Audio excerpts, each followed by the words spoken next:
कांग्रेस के अपने असेंबली जग्गा रेड्डी ने इल्जाम लगाया कि वाईएसआर तेलंगाना पार्टी की सरबराह वाईएस शर्मिला बीजेपी के इशारों पर काम कर रही हैं।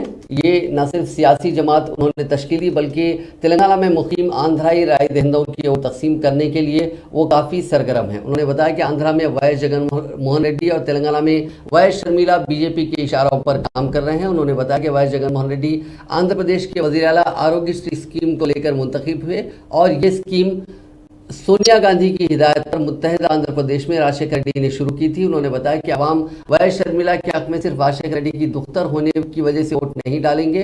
जग्गा रेड्डी ने शर्मिला को मशवरा दिया कि वो सियासत करने की तरबियत हासिल करे और दूसरों पर तनकीद करने के बजाय अवामी मसाइल पर बात करे। और क्या ये साल को 2 करोड़ बच्चों को जॉब्स दे तो बोल के बोले हैं।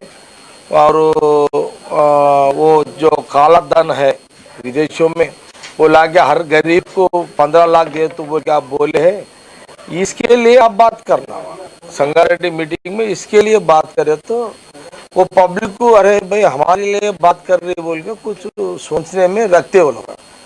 आप जाते जाते जग्गा रेड्डी में कौन सा पार्टी में है, मेरे कौन सा पार्टी में है क्या नहीं मालूम, ये बातें पूरे बेकार बातें बात कर रहे हैं।